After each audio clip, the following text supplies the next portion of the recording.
England, early 1700s. The ground is soaking wet and it's killing the economy. Coal mines across the country are flooding faster than men with buckets can bail them out. Every time miners dig deeper, which they have to, because the shallow coal is gone, water rushes in. Horses on treadmills, men working in relays, entire operations shut down because the shafts are underwater. England needs coal. Coal runs the forges, the blacksmiths, the bread ovens, the glass blowers. Without coal, the whole machine of civilization slows down. And right now, the coal is sitting 30 feet underwater and nobody can get to it. That's the problem that starts everything. A blacksmith from Devon named Thomas Newcomen, not a scientist, not a nobleman, just a practical man with iron hands and a stubborn mind, looks at this problem and decides to fix it. In 1712, he installs a device at a coal mine in Staffordshire. It's a piston inside a cylinder. Steam fills the cylinder, cold water hits it, the steam collapses, the vacuum pulls the piston down, and that motion drives a pump. It's loud. It's slow. It drinks coal like a drunk drinks ale. But it works. Water starts coming out of the mine. Nobody throws a parade. Nobody writes poems about it. Mine owners just look at it, nod, and order more of them. Within a few decades, hundreds of Newcomen engines are running across England. They sit beside mine shafts like iron giants, thudding away, doing one job. The people working near them don't see history being made. They see a pump. A noisy, expensive, temperamental pump that occasionally explodes. That's all it is to them. Then a university repairman in Scotland gets handed a broken model of one and changes everything. James Watt is not a mine owner. He's a mathematical instrument maker at the University of Glasgow, and in 1765 he's given a Newcomen engine to repair. He fixes it in about a day. But then he keeps staring at it. Something about it bothers him deeply. Every single stroke, the cylinder heats up. Then it cools down. Heats up. Cools down. The engine is spending more than 2/3 of its energy just fighting itself. Watt finds this almost offensive. He adds a separate condenser, a second chamber where the steam collapses, so the main cylinder never has to cool down. The engine suddenly needs less than 1/3 of the coal to do the same work. That's not an improvement. That's a reinvention. But Watt doesn't stop there. He keeps going. He figures out how to convert the up-down pumping motion into rotational motion, an engine that turns a shaft. Continuously. In any direction. That might sound small. It is not small. A pump does one thing. A rotating shaft can drive a loom, a grindstone, a mill wheel, a hammer, a press. You're no longer building a pump. You're building a universal source of power. In 1776, Watt partners with a businessman named Matthew Boulton, and Boulton is the man who understands what they actually have. When King George III visits Boulton's factory and asks what's being manufactured there, Boulton tells him, "I sell here, sir, what all the world desires to have, power." That line lands differently when you know what comes next. Before this moment, if you wanted to build a factory, you built it next to a river. Because water wheels were the only source of consistent mechanical power, and water wheels need water. Your factory could be no further from a river than your axle was long. Geography owned you.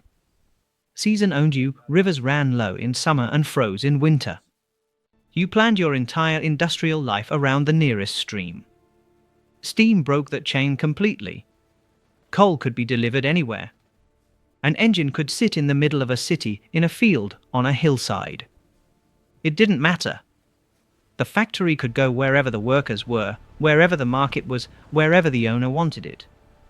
That single shift in possibility is what causes cities like Manchester to explode from a market town into a global textile capital inside a single human lifetime. By 1800, Britain has over 2,500 steam engines running. Most of them are in mines, cotton mills, and iron foundries. The cotton mills alone are churning out over 1 million garments a year. Prices for cloth drop. Ordinary people can afford shirts, afford curtains. The cost of iron falls. The cost of building things falls. An economy that had been mostly agricultural for all of recorded history starts converting, rapidly and violently, into something that has no name yet. They'll eventually call it the Industrial Revolution. But the people living through it don't get a name for it. They just get the noise, and the smoke, and the change. And here's the part that gets glossed over in most history books. Daily life in pre-industrial England was hard, but it had a rhythm. A weaver worked at home, on his own loom, setting his own hours. A farmer followed the seasons. A craftsman had his workshop, his apprentice, his pride in a finished piece. Work was physical and often brutal, but it was yours. You controlled the pace. You could look at what you made and say, "I made that." The factory erased that completely. A mill worker in Manchester in 1820 woke before sunrise, walked through streets that smelled of coal smoke and raw sewage, and entered a building full of deafening mechanical noise where they stood in the same spot for 12 to 14 hours operating a single piece of machinery. Not making a thing. Tending a machine that made a thing. There's a profound difference, and the people who lived it felt it in their bones. Children as young as 6 were put to work in cotton mills and coal mines. Not metaphorically, literally 6-year-olds crawling through underground passages too narrow for adults, dragging coal carts on their hands and knees. The owners were getting wealthy at a speed that had no historical precedent. The workers were getting wages that barely covered rent in the overcrowded slums growing up around the factories. The cities doubled, tripled, quadrupled in size with no planning, no sanitation systems built for those numbers, no concept of public health policy. People drank from the same water they dumped waste into. Cholera outbreaks moved through factory towns like a sieve. So when the pushback came, it wasn't irrational. It was inevitable. Between 1811 and 1816, a movement tears across the industrial towns of England. They call themselves Luddites, named after a possibly mythical figure called Ned Ludd. These are not stupid people, and they are not anti-progress in any simple sense. They are skilled textile workers who spent years mastering a craft that a machine now does faster, cheaper, and without complaint. They break into factories at night and smash the machines. Not because they hate technology, because they watch their wages get cut and their livelihoods evaporate while the mill owners built bigger houses. The government responds by making machine breaking a capital offense. Soldiers guard factories. Men who are caught face hanging or deportation to Australia. The army sent to suppress the Luddites in 1812 is larger than the force Wellington had deployed in some peninsular campaigns against Napoleon. That fact should stop you cold for a moment.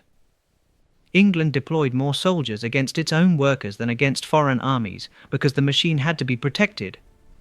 The machine won. It always does. And here is where the story opens up, because the steam engine doesn't stay in England. It doesn't stay in a mine or a cotton mill. In the early 1800s, Richard Trevithick puts a steam engine on wheels. In 1830, steam locomotives begin running between Manchester and Liverpool, carrying freight, carrying passengers, moving at speeds that no living human had ever experienced before. People who rode those first trains reported genuine terror. Some physicians warned that travelling at 30 miles per hour would cause the human body to disintegrate. It didn't. But the world they knew was disintegrating in its own way and being replaced by something none of them had a framework to understand. Steam crosses the Atlantic on ships. It goes to India, to America, to every corner of the colonial world England is simultaneously building and exploiting. The machine that started as a pump in a flooded Staffordshire mine becomes the beating heart of global trade, of empire, of warfare, of everything. The world in 1850 is almost unrecognizable compared to the world in 1700. Not because of a war. Not because of a plague.